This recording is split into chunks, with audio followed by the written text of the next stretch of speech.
नमस्कार दोस्तों, GS faculty परिवार में आप सभी का स्वागत है। दोस्तों आज हम देखेंगे घटनाचक्र पूर्वावलोकन का भारतीय शासन व्यवस्था राज्य व्यवस्था का दूसरा भाग हम लोग देखेंगे। आज क्लास नंबर 2 लेक्चर नंबर 2 को देखेंगे। आज से हम लोग शुरू करेंगे उद्देशिका। तो आइए दोस्तों उद्देशिका चैप्टर से हम लोग देखते हैं इसमें पहला क्या है, इसको पढ़ते हैं और इनको देखते हैं। इसमें दोस्तों इसमें पंडित जवाहरलाल नेहरू ने, कौन दोस्तों, पंडित जवाहरलाल नेहरू द्वारा संविधान में सभा में दोस्तों पंडित जवाहरलाल नेहरू द्वारा संविधान सभा में 13 दिसंबर 1946 को, इस दिवस कौन सा डेट है, 13 दिसंबर 1946 को उद्देश्य प्रस्ताव प्रस्तुत किया गया था। किस दिन दोस्तों, 13 दिसंबर 1946 को। वहीं दोस्तों 22 जनवरी 1947 के उद्देश्य प्रस्ताव को संविधान सभा द्वारा अंगीकृत किया गया। कब दोस्तों, 22 जनवरी 1947 को दोस्तों संविधान सभा द्वारा अंगीकृत किया गया उद्देश्य प्रस्ताव को। वहीं पर दोस्तों उद्देश्य प्रस्ताव को ही परिवर्तित करके संविधान की प्रस्तावना या उद्देशिका बनाई गई है, इसको ध्यान रखिएगा। आगे दोस्तों 42वें संविधान संशोधन अधिनियम 1976 द्वारा उद्देशिका में समाजवादी, पंथ निरपेक्ष और अखंडता शब्द जोड़े गए।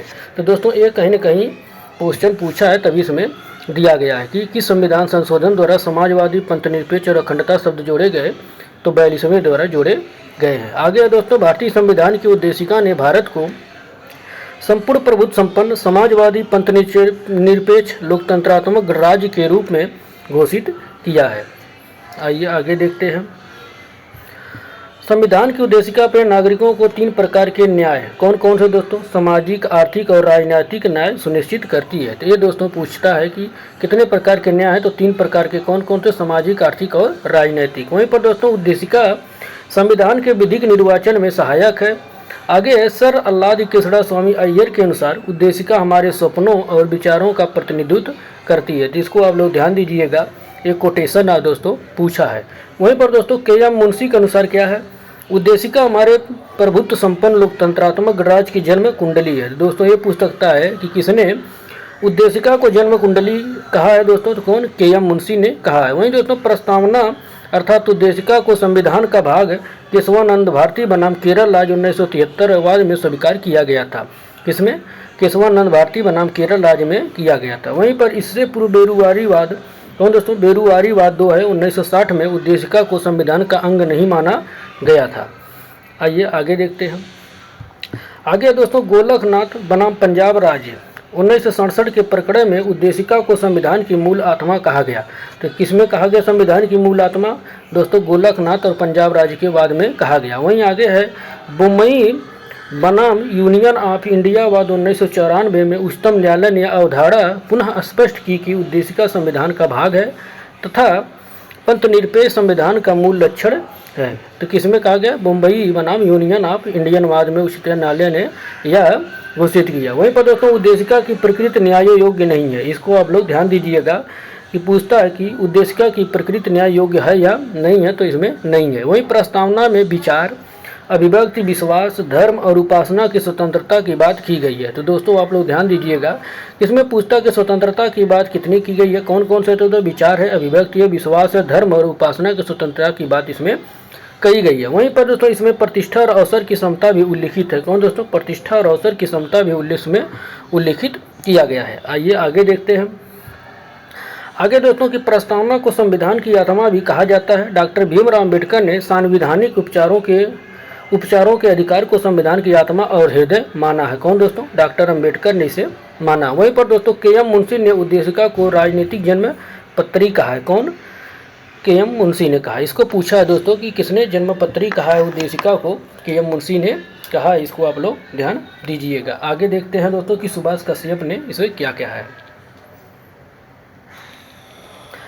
दोस्तों सुभाष कश्यप ने कहा कि संविधान शरीर है तो प्रस्तावना उसकी आत्मा, प्रस्तावना आधारशिला है तो संविधान उस पर खड़ी अट्टालिका। कौन कहा है दोस्तों, सुभाष कश्यप ने कहा। वहीं पर दोस्तों डॉक्टर भीमराव अम्बेडकर ने संविधान को एक पवित्र दस्तावेज कहा है। कौन, डॉक्टर अंबेडकर ने इसे पवित्र दस्तावेज की संज्ञा दी है। आइए आगे देखते हैं। तो दोस्तों आइए आगे कौन सा चैप्टर है, आगे अगले चैप्टर दोस्तों शासन प्रणाली नाम से चैप्टर आ गया है। कौन दोस्तों, शासन प्रणाली। अगला चैप्टर दोस्तों शासन प्रणाली से संबंधित, तो आइए इसे हम लोग पढ़ते हैं। शासन प्रणाली ये चैप्टर दोस्तों राजतंत्र। इसमें राजतंत्र क्या होता है दोस्तों? यह शासन का प्राचीनतम रूप है जिसमें शासन की शक्ति एक व्यक्ति में समाहित होती है जो राजमुकुट धारण करता है। वहीं पर दोस्तों वह अनुवांशिक उत्तराधिकार के आधार पर पद ग्रहण करता है। वहीं पर दोस्तों कुलीन तंत्र किसे कहते हैं दोस्तों? इसे अरिस्टोक्रेसी भी कहा जाता है। क्या दोस्तों? अरिस्टोक्रेसी भी कहा जाता है। यह शासन का वह रूप है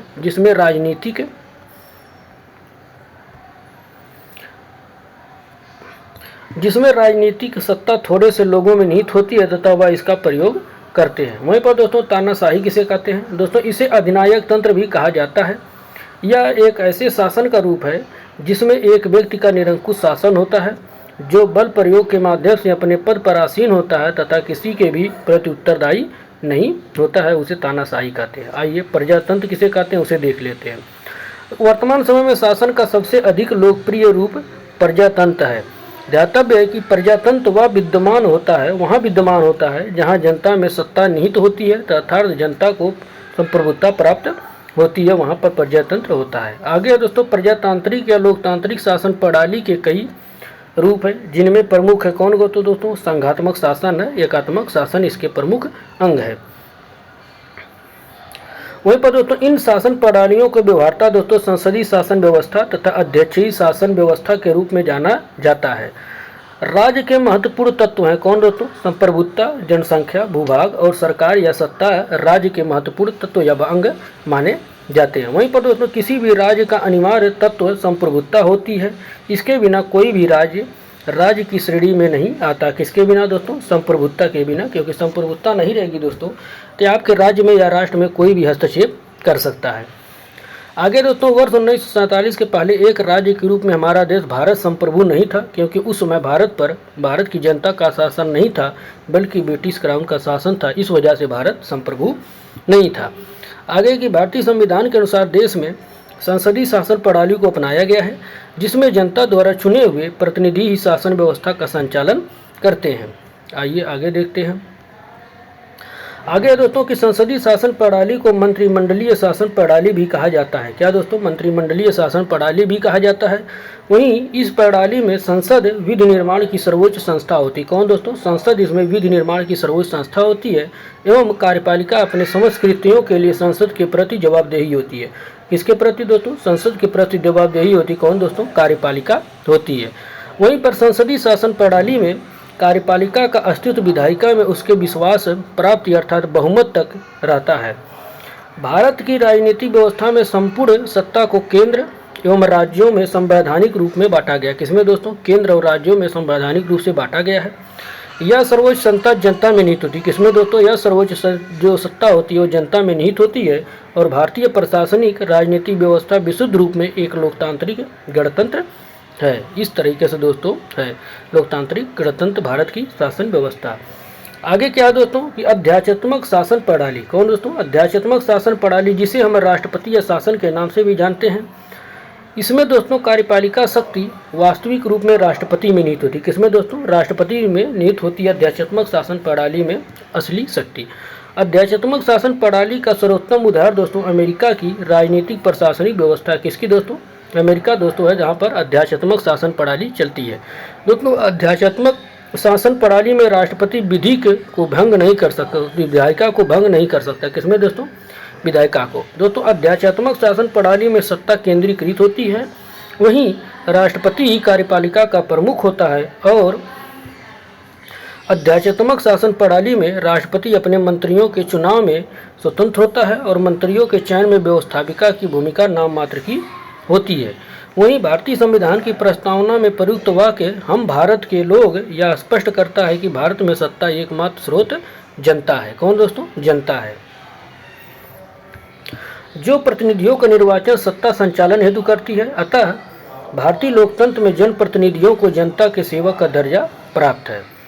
भारतीय संविधान में संघ या राज्यों की शक्तियों को संविधान में स्पष्टता विभाजित किया गया है, इसलिए भारतीय संविधान को परिसंघी कहा जाता है। क्या दोस्तों? भारतीय संविधान को परिसंघी भी कहा जाता है। वहीं ब्रिटिश संसद को संसद की जननी। क्या दोस्तों? ब्रिटिश संसद को संसद की जननी भी कहा जाता है, इसको ध्यान दीजिएगा। ब्रिटेन में परंपराओं के अनुरूप आवश्यक कानून बनाते हुए प्रशासनिक व्यवस्था का संचालन किया जाता है। क्योंकि ब्रिटेन में लिखी संविधान का अस्तित्व नहीं है। इसको आप लोग ध्यान दीजिएगा। भारतीय संविधान में एकात्मक शासन के प्रमुख लक्षणों में राज्यपाल का पद, अखिल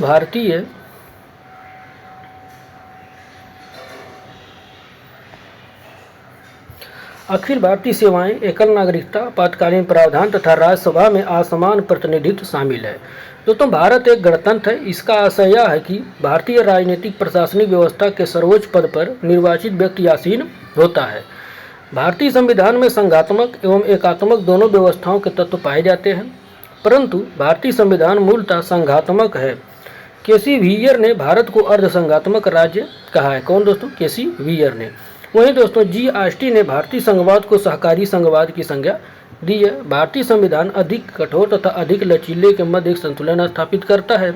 यह कथन केसी व्हीयर का है। कौन दोस्तों? केसी व्हीयर ने कहा है कि भारतीय संविधान अधिक कठोर तथा अधिक लचीले के मध्य संतुलन स्थापित करता है, केसी व्हीयर ने कहा। वहीं दोस्तों डॉक्टर भीमराव अम्बेडकर ने संविधान को संघात्मकता के तंग ढांचे में नहीं ढाला गया है, यह बात कही है। आइए आगे देखते हैं कौन सा चैप्टर है। आगे दोस्तों प्रश्नकोश आ गए। चूँकि दोस्तों प्रश्नकोश का सार इसके ऊपर हम लोग पढ़ा दिए हैं, यही उसी का सार पढ़ाए हैं। आइए अगला चैप्टर दोस्तों राष्ट्रीय प्रतीक। कौन दोस्तों? राष्ट्रीय प्रतीक। आइए राष्ट्रीय प्रतीक है दोस्तों अगला चैप्टर। इसमें नोट्स में हम लोग देखेंगे इसमें क्या है। दोस्तों भारतीय झंडा संहिता में उल्लेख है कि भारतीय झंडे के रंगों और उसके मध्य के चक्र में महत्व को यथेष्ट वर्णन डॉक्टर राधाकृष्णन द्वारा संविधान में किया गया था। डॉक्टर एस राधाकृष्णन ने स्पष्ट किया कि भगवा या केसरिया रंग त्याग या निस्वार्थ भावना का प्रतीक है। हमारे झंडे के मध्य में सफ़ेद रंग हमें सच्चाई के पथ पर चलने और अच्छे आचरण की प्रेरणा देते हैं। वहीं पर दोस्तों हरा रंग जो होता है मिट्टी और वनस्पतियों के साथ हमारे संबंध को उजागर करता है, जिन पर सभी प्राणियों का जीवन आश्रित है। वहीं पर दोस्तों सफ़ेद रंग के मध्य में अशोक चक्र धर्म के राज का प्रतीक। किसको दोस्तों? धर्म के राज का प्रतीक है। वहीं पर चक्र दोस्तों प्रगति का प्रतीक है। जड़ता प्राणहीनता का प्रतीक है। चक्र शांतिपूर्ण परिवर्तन की गतिशीलता का प्रतीक है। दोस्तों भारत का राष्ट्रीय ध्वज तिरंगा 3 रंगों की पट्टी में विभाजित आयताकार है। कौन दोस्तों? आयताकार है। ध्वज की लंबाई और चौड़ाई का अनुपात दोस्तों 3 संबंधित 2 है। सबसे ऊपरी पट्टी में गहरा केसरिया रंग साहस का प्रदर्शन, बीच में श्वेत दोस्तों शांति और सच्चाई का प्रदर्शन, और सबसे नीचे हरी पट्टी उर्वरता और समृद्धि का प्रदर्शन करता है या प्रदर्शन है। दोस्तों ध्वज के बीच में पट्टी में एक नीला चक्र है जिसमें 24 तीलियां हैं, जिसका प्रारूप दोस्तों सारनाथ में अशोक सिंह स्तंभ पर बने चक्र से लिया गया है। दोस्तों यह न्याय का प्रतीक है। वहीं पर दोस्तों पिंगली वकैया द्वारा भारतीय राष्ट्रीय ध्वज को तैयार किया गया। किसको द्वारा? राष्ट्रीय ध्वज किसके द्वारा तैयार किया गया है? पिंगली वकैया के द्वारा किया गया। वहीं पर दोस्तों संविधान सभा द्वारा 22 जुलाई 1947 को राष्ट्रीय ध्वज को वर्तमान स्वरूप स्वीकृत किया गया है। किस दिन दोस्तों? 22 जुलाई 1947 को। भारत का राज्य चिन्ह सारनाथ स्थित अशोक सिंह स्तंभ की अनुकृत है दोस्तों। भारत सरकार द्वारा इसे 26 जनवरी 1950 को अपनाया गया था। कब? 26 जनवरी 1950 को दोस्तों राज्य चिन्ह को अपनाया गया। दोस्तों इस पर नीचे देवनागरी लिपि में सत्यमेव जयते लिखा, जो मुंडको उपनिषद से लिया गया। किसके दोस्तों? मुंडको उपनिषद से लिया गया है। दोस्तों भारत का राष्ट्रगान जन गण मन 24 जनवरी 1950 को संविधान सभा द्वारा आधिकारिक रूप में दोस्तों अंगीकृत किया गया था। कब दोस्तों? 24 जनवरी 1950 को। वहीं इसके गायन की अवधि दोस्तों 52 सेकंड है। दोस्तों 27 दिसंबर 1911 को भारतीय राष्ट्रीय कांग्रेस के कलकत्ता अधिवेशन में, किस अधिवेशन दोस्तों? कलकत्ता अधिवेशन में इसे पहली बार गाया गया था। किसको? भारतीय गीत को, राष्ट्रगान को गाया गया था। भारतीय राष्ट्रीय कांग्रेस के कलकत्ता अधिवेशन में इसे गाया गया था। यह दोस्तों रविंद्रनाथ टैगोर द्वारा रचित है। वंदे मातरम वर्ष 1950 में, कब दोस्तों? वंदे मातरम को 1950 में भारत के राष्ट्रीय गीत के रूप में दोस्तों अंगीकृत किया गया था 1950 में। वहीं पर दोस्तों राष्ट्रीय गीत वंदे मातरम बंकिम चंद्र चटर्जी द्वारा लिखित उपन्यास आनंद मठ से लिया गया है दोस्तों। इसे 1896 ईस्वी में भारतीय राष्ट्रीय कांग्रेस के अधिवेशन में पहली बार गाया गया। दोस्तों भारत का राष्ट्रीय कैलेंडर शक संवत आधारित है, जो 22 मार्च 1957 को अपनाया गया। चैत्र माह में इसकी शुरुआत होती है और अंतिम माह में फाल्गुन होता है। दोस्तों इसे ग्रेगोरियन कैलेंडर कैसे अपनाया गया है। सामान्यतः चैत्र माह की शुरुआत 22 मार्च को, जबकि लीप वर्ष 21 मार्च को होती है। गंगा नदी डॉल्फिन दोस्तों वैज्ञानिक नाम क्या है किया गया, इसका वैज्ञानिक नाम किया गया है गंगा नदी डॉल्फिन वैज्ञानिक नाम किया गया है दोस्तों। भारतीय मोर का वैज्ञानिक नाम दोस्तों पाओ क्रिस्टस है।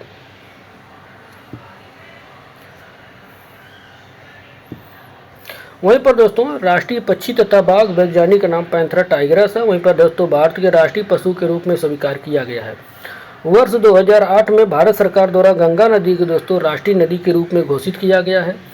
भारत सरकार द्वारा स्वाधीनता दिवस 15 अगस्त को, गणतंत्र दिवस 26 जनवरी और गांधी जयंती 2 अक्टूबर को राष्ट्रीय दिवस के रूप में घोषित किया गया है। ध्यातव्य है कि दोस्तों कमल को राष्ट्रीय पुष्प, आम को राष्ट्रीय फल तथा बरगद को राष्ट्रीय वृक्ष के रूप में मान्यता प्राप्त है। वहीं पर दोस्तों केंद्र सरकार द्वारा राज्यसभा में दिए गए उत्तर के अनुसार इसे संदर्भ में हालांकि कोई अधिसूचना जारी नहीं की गई है, इसको आप लोग ध्यान दीजिएगा। आइए आगे देखते हैं दोस्तों, अगला चैप्टर क्या है। आइए दोस्तों अगला चैप्टर दोस्तों राज्य एवं संघ राज्य क्षेत्र। अगला चैप्टर कौन है दोस्तों, संघ एवं राज्य क्षेत्र। इसमें है दोस्तों कि भारत स्वतंत्रता अधिनियम 1947 के द्वारा 2 स्वतंत्र पृथक प्रभुत्व वाले देश भारत और पाकिस्तान का निर्माण किया गया। देशी रियासतों के समक्ष 3 विकल्प प्रस्तुत किए, भारत में शामिल हो, पाकिस्तान में शामिल हो या स्वतंत्र हैं। भारतीय सीमा के अंतर्गत 552 देशी रियासतें थीं, जिनमें से दोस्तों 549 भारत में शामिल हो गई, जबकि शेष 3 हैदराबाद, जूनागढ़ और कश्मीर ने भारत में शामिल होने से मना कर दिया। आइए आगे देखते हैं। कालांतर में दोस्तों हैदराबाद में पुलिस कार्रवाई द्वारा जूनागढ़ को जनमत संग्रह के द्वारा, कश्मीर को विलय पत्र के द्वारा भारतीय संघ में शामिल किया गया। वहीं दोस्तों संविधान के तहत भारतीय संघ के राज्यों क्षेत्रों के 4 भागों में वर्गीकृत किया गया था। भाग का में वे राज्य थे जहां ब्रिटिश भारत में गवर्नर का शासन था। वहीं दोस्तों भाग खा में राज्य विधानमंडल के साथ शाही शासन था। और भाग गा में दोस्तों ब्रिटिश भारत के मुख्य आयुक्त का शासन था। और भाग घा में अकेले अंडमान निकोबार द्वीप को रखा गया था। आइए आगे देखते हैं हम। आगे दोस्तों कि संविधान के अनुच्छेद 1(1) के अनुसार दोस्तों भारत अर्थात इंडिया राज्यों का संघ होगा। अनुच्छेद 2 दोस्तों भारतीय संघ में नए राज्यों के प्रवेश या स्थापना की संसद की शक्ति से संबंधित प्रावधान है। अनुच्छेद 3 में दोस्तों नए राज्यों के निर्माण और वर्तमान राज्यों के क्षेत्रों, सीमाओं या नामों में परिवर्तन करने की संसद की शक्ति है। वहीं दोस्तों संसद साधारण बहुमत से नए राज्यों का निर्माण कर सकती है। भारतीय संविधान संसद को यह अधिकार देता है कि वह नए राज्य बनाने, उसमें परिवर्तन करने, नाम बदलने या सीमा में परिवर्तन के संबंध में बिना राज्यों की अनुमति के कदम उठा सकती है। इस हेतु संविधान संशोधन को अनुच्छेद 368 के तहत संशोधन नहीं माना जाएगा। आइए आगे देखते हैं। आगे दोस्तों कि वर्तमान में भारतीय संघ में 28 राज्य, 8 संघ राज्य थे। संसद संविधान में संशोधन करके ही किसी भारतीय भूभाग को किसी अन्य देश को सौंप सकती है, यह भी बताया गया है। संसद दोस्तों संविधान में संशोधन करके ही किसी भूभाग को कर सकती है। जून 1948 में भारत सरकार ने एस.के. धर की अध्यक्षता में दोस्तों भाषाई प्रांत की नियुक्ति की थी। वहीं इस आयोग ने अपनी रिपोर्ट दोस्तों दिसंबर 1948 में पेश की। आयोग ने राज्यों के पुनर्गठन भाषाई आधार पर करने की बजाय प्रशासनिक सुविधा के अनुसार किए जाने की सिफारिश की। दिसंबर 1948 में कांग्रेस द्वारा एस.के. धर कमीशन की अनुशंसाओं का अध्ययन करने हेतु जेवीपी समिति का गठन किया गया। इसमें दोस्तों कौन कौन शामिल थे? जवाहरलाल नेहरू, वल्लभ भाई पटेल और पट्टाभी सीतारामैया शामिल थे। इसको दोस्तों जेवीपी समिति किया गया है। जे से दोस्तों कौन है? जवाहरलाल नेहरू। वी से दोस्तों कौन है? वल्लभ भाई पटेल। और वहीं पर दोस्तों पी से दोस्तों कौन है? पट्टाभी सीतारामैया। अप्रैल 1949 में प्रस्तुत अपनी रिपोर्ट में इस समिति ने औपचारिक रूप से अस्वीकार किया कि राज्यों के पुनर्गठन आधार भाषाई होना चाहिए। हालांकि पोट्टी श्रीरामुलु की 56 दिनों की भूख हड़ताल के बाद मृत्यु के कारण अक्टूबर 1953 में भारत सरकार को भाषा के आधार पर आंध्र प्रदेश राज्य का गठन करना पड़ा। कौन दोस्तों? भाषाई आधार पर गठन करने वाला पहला राज्य कौन था? आंध्र प्रदेश बना 1953 में। इसको ध्यान रखिएगा, ये पूछता है। दोस्तों आंध्र प्रदेश भाषा के आधार पर गठित होने वाला देश का पहला राज्य बना। वहीं दोस्तों स्वतंत्रता के बाद जस्टिस फजल अली की अध्यक्षता में एक राज्य पुनर्गठन आयोग का गठन 1953 में हुआ। इस आयोग के 2 अन्य सदस्य कौन कौन थे दोस्तों? के.एम. पडिक्कर थे, वहीं पर एच. एन कुंजरू थे। इसी आयोग की कुछ अनुशंसाओं को राज्य पुनर्गठन अधिनियम 1956 में लागू किया गया।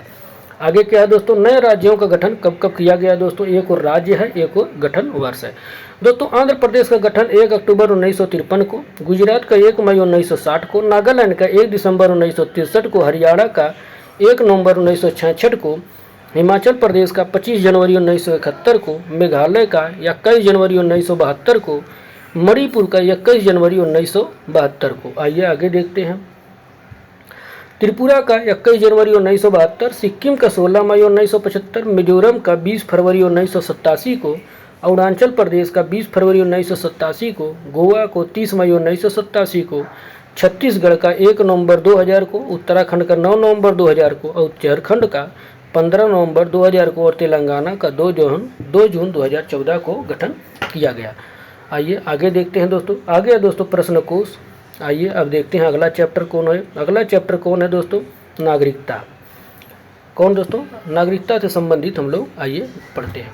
नागरिकता दोस्तों, भारतीय संविधान के भाग 2 के अंतर्गत अनुच्छेद 5 से 11 तक नागरिकता का उल्लेख किया गया। कैसे, कब तक दोस्तों, 5 से 11 तक किया गया है। भारत में ब्रिटेन के समान एकल नागरिकता का प्रावधान किया गया। किसके समान दोस्तों, ब्रिटेन की समान किया गया। अनुच्छेद 11 के अंतर्गत संसद को नागरिकता के संबंध में विधि बनाने की शक्ति दी गई है। किसे दोस्तों विधि बनाने की शक्ति दी गई है, संसद को दी गई है दोस्तों। संसद द्वारा भारतीय नागरिकता अधिनियम 1955 पारित किया गया। कौन दोस्तों, 55 पारित किया गया। अब भारतीय नागरिकता 5 प्रकार से प्राप्त की जा सकती है। पहला दोस्तों जन्म से, दूसरा है दोस्तों वंश परंपरा से, और तीसरा है कौन है दोस्तों, तीसरा है दोस्तों पंजीकरण से। कौन दोस्तों, पंजीकरण से। चौथा है दोस्तों देशीकरण से, या पांचवा है दोस्तों अर्जित भूमि समामेलन द्वारा किया जा सकता है। इस तरीके से 5 हैं। आगे है दोस्तों कि भारतीय नागरिकता का अंतर 3 प्रकार से हो सकता है। पहला दोस्तों किसी अन्य देश की नागरिकता ग्रहण करने पर, दूसरा है नागरिकता त्यागने पर, तथा तीसरा है दोस्तों सरकार द्वारा वंचित करने पर। अगला दोस्तों कि अनुच्छेद 6 में पाकिस्तान से भारत को प्रव्रजन करने वाले कुछ व्यक्तियों की नागरिकता के अधिकार के बारे में उपबंध किया गया है। किसमें दोस्तों, अनुच्छेद 6 में। अनुच्छेद 7 में क्या प्रावधान है दोस्तों, पाकिस्तान को प्रव्रजन करने वाले कुछ व्यक्तियों की नागरिकता के अधिकार के बारे में उपबंध है। वहीं दोस्तों अनुच्छेद 8 में दोस्तों भारत के बाहर रहने वाले भारतीय उद्भव के कुछ व्यक्तियों की नागरिकता के अधिकार के बारे में उपबंध किया गया है। आइए आगे देखते हैं। अनुच्छेद 9 में दोस्तों क्या, जब कोई व्यक्ति स्वेच्छा से किसी विदेशी राज्य का नागरिक हो जाता है तो उसकी भारतीय नागरिकता स्वतः समाप्त हो जाती है। वहीं दोस्तों प्रवासी के रूप में रहने वाले विदेशी व्यक्ति के लिए देशीकरण के आधार पर नागरिकता प्राप्त करने के लिए 12 वर्षों तक, आवेदन से ठीक 12 माह की अवधि तक लगातार, या उससे पहले 14 वर्षों में कुल 11 वर्ष तक की जो लगातार रहा है उसी को माना जाएगा। वहीं पर दोस्तों भारत में निवास करना अनिवार्य है। इतना वर्षों में भारत जो दिया गया है, आवेदन से 12 माह की अवधि तक लगातार, या उससे 14 वर्षों में 11 वर्ष तक लगातार रहना अनिवार्य नहीं थे, उसकी नागरिकता खत्म हो जाएगी। आगे दोस्तों की नागरिकता अधिनियम 1955 की धारा 5(1)(a) के तहत पंजीकरण द्वारा भारतीय नागरिकता प्राप्त करने के लिए भारतीय मूल के व्यक्ति को भारत में 7 वर्ष बिताने होंगे। कितने दोस्तों, 7 वर्ष बिताने होंगे। आप लोग इसको ध्यान दीजिएगा। संसद नागरिकता के अर्जन हेतु शर्तों के नियत करने के लिए दोस्तों संसद है। कौन दोस्तों, संसद है, सक्षम है। वहीं पर दोस्तों वर्ष 2005 के नागरिकता संशोधन अधिनियम में अप्रवासी भारतीय नागरिकता की संकल्पना की गई, जिसके अनुसार पाकिस्तान एवं बांग्लादेश के नागरिकों को छोड़कर सभी देशों के भारतीय मूल के नागरिकों को केंद्र सरकार को आवेदन पर अप्रवासी भारतीय नागरिक के रूप में पंजीकरण किया जा सकेगा। किसको दोस्तों, पाकिस्तान और बांग्लादेश को छोड़कर। अगला दोस्तों नागरिकता संशोधन अधिनियम 2019। इसमें क्या प्रावधान किया गया है, अफगानिस्तान, पाकिस्तान, बांग्लादेश के हिंदू, सिख, बौद्ध, जैन, पारसी और ईसाई धर्म के अवैध प्रवासियों को भारतीय नागरिकता देने का प्रावधान करता है। दोस्तों इस अधिनियम द्वारा उन्हीं को नागरिकता देने का प्रावधान है जिन्होंने 31 दिसंबर 2014 को या उससे पहले भारत में प्रवेश किया हो। आइए आगे देखते हैं। आगे दोस्तों यह अधिनियम संविधान की 6ठी अनुसूची में शामिल असम, मेघालय, मिजोरम और त्रिपुरा के आदिवासी क्षेत्रों पर लागू नहीं होता है। यह अधिनियम बंगाल ईस्टर्न फ्रंटियर रेगुलेशन 1873 के तहत अधिसूचित इनर लाइन में आने वाले क्षेत्रों में लागू नहीं होता है। इसको ध्यान दीजिएगा। 11 मार्च 2024 को नागरिकता संशोधन अधिनियम 2019 संबंधी नियमों को अधिसूचित किया गया है। कौन दोस्तों, इसमें किया गया है, नागरिकता संशोधन 2019 में किया गया है। आइए देखते हैं दोस्तों अगली टॉपिक कौन है, उसको हम लोग देखते हैं। अगला टॉपिक है दोस्तों मूल अधिकार। आइए मूल अधिकार से संबंधित हम लोग प्रश्न या उसको पढ़ते हैं। अगला दोस्तों की नेहरू रिपोर्ट। कब नेहरू रिपोर्ट 1928 द्वारा मूल अधिकारों को भारतीय संविधान में सम्मिलित करने की आकांक्षा प्रकट की गई थी। दोस्तों भारतीय संविधान के भाग 3 के अंतर्गत अनुच्छेद 12 से 35 में मौलिक अधिकारों संबंधी प्रावधान का वर्णन किया गया है, जो निम्नलिखित है। क्या दोस्तों? पहला समानता का अधिकार, दूसरा स्वतंत्रता का अधिकार, तीसरा शोषण के विरुद्ध अधिकार, चौथा धर्म की स्वतंत्रता का अधिकार, पांचवा संस्कृत और शिक्षा संबंधी अधिकार, छठवां संवैधानिक उपचारों का अधिकार। 6 मूल अधिकार प्रदान किए गए हैं। वहीं पर दोस्तों भारतीय संविधान में मौलिक अधिकारों के राज्य के कृत्यों के विरुद्ध एक गारंटी के रूप में स्थान दिया गया है। आइए आगे देखते हैं। दोस्तों मौलिक अधिकार पूर्णतया नैसर्गिक एवं अप्रतिदेश श्रेणी में आते हैं। अनुच्छेद 352 के तहत आपात की उद्घोषणा के प्रवर्तन की स्थिति में अनुच्छेद 358, 359 के प्रावधानों के अंतर्गत ही मूल अधिकारों का निलंबन किया जा सकता है। इसको ध्यान दीजिएगा। मौलिक अधिकारों को न्याय योग्य के रूप में संविधान में रखा गया है। वर्तमान में कुल 6 मौलिक अधिकार प्रदान किए गए हैं, जबकि मूल संविधान में 7 मौलिक अधिकार थे। भारतीय संविधान में दिए गए मौलिक अधिकारों की तुलना अमेरिका के अधिकार बिल से की जाती है। भारतीय संविधान में मौलिक अधिकारों के संरक्षण का दायित्व न्यायपालिका के पास है। किसके पास दोस्तों? न्यायपालिका के पास है। इसको ध्यान दीजिएगा। आगे दोस्तों कि संविधान का अनुच्छेद 14 यह सुनिश्चित करता है कि किसी भी व्यक्ति को विधि के समता से या विधि के समान संरक्षण से वंचित नहीं किया जाएगा। इस रूप में अनुच्छेद 14 विधायन सत्ता पर नियंत्रण लगाता है। दोस्तों भारतीय संविधान में समानता के अधिकार को अनुच्छेद 14 से 18 तक कुल 5 अनुच्छेदों में वर्णित किया गया है, जो कि अग्रलिखित है। कौन करो दोस्तों? विधि के समय समानता दोस्तों अनुच्छेद 14 में, धर्म, मूल वंश, जाति, लिंग या जन्म स्थान के आधार पर विभेद का प्रतिषेध अनुच्छेद 15 में, लोक नियोजन के विषय में अवसर की समानता अनुच्छेद 16 में, अस्पृश्यता या छुआछूत के अनुच्छेद 17 में, दोस्तों उपाधियों का अंत अनुच्छेद 18 में और अनुच्छेद 19 से 22 में स्वतंत्रता का अधिकार वर्णित किया गया है। आइए आगे देखते हैं। अनुच्छेद 19 के अंतर्गत दोस्तों अभिव्यक्ति की स्वतंत्रता सहित कुल 6 प्रकार की स्वतंत्रताएं प्रदान की गई हैं। पहला स्वतंत्रता है अनुच्छेद 19(1) का में उल्लिखित वाक्य एवं अभिव्यक्ति की स्वतंत्रता के अंतर्गत ही समाचार पत्रों की स्वतंत्रता मानी जाती है। उच्चतम न्यायालय ने अपने अनेक निर्णयों एवं सूचना के अधिकार को अनुच्छेद 19(1) का में प्रदत्त वाक्य एवं अभिव्यक्ति की स्वतंत्रता का अधिकार में निहित माना है। वहीं पर दोस्तों अगला अनुच्छेद 19(1) खा। इसमें दोस्तों शांतिपूर्वक एवं निरायुध सम्मेलन की स्वतंत्रता है। अनुच्छेद 1 गा में दोस्तों है संगम या संघ या सहकारी सोसाइटी बनाने की स्वतंत्रता है। अनुच्छेद 1 घ में दोस्तों भारत के राज्य क्षेत्र में सर्वत्र आबाद संचरण की स्वतंत्रता। और वहीं पर दोस्तों अगला है अनुच्छेद 19(1) अंगा के तहत भारत के राज्य क्षेत्र के किसी भाग में निवास करने या बस जाने की स्वतंत्रता का प्रावधान है। वहीं अनुच्छेद 1 छा में दोस्तों क्या है? कोई वृत्ति, व्यापार या कारोबार की स्वतंत्रता करने की प्रावधान इसमें किया गया। आगे दोस्तों 44वें संविधान संशोधन 1978 द्वारा अनुच्छेद 1 चा को लोप कर दिया गया है। वहीं अनुच्छेद 1 का से लेकर 19(1) छा तक में दी गई विभिन्न स्वतंत्रताओं पर अनुच्छेद 19(2) से लेकर 19(6) तक में दिए गए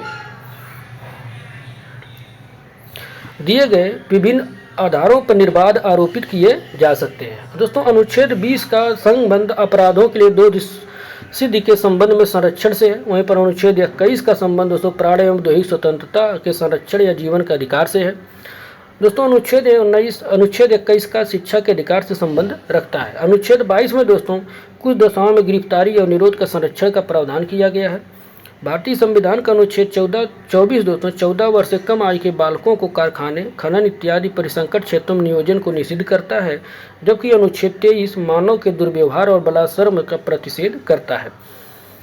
भारतीय संसद द्वारा निर्मित सिविल अधिकार संरक्षण अधिनियम 1955 के अंतर्गत भारतीय समाज में अस्पृश्यता को दंडनीय अपराध घोषित किया गया है। किसके तहत? 1955 के तहत।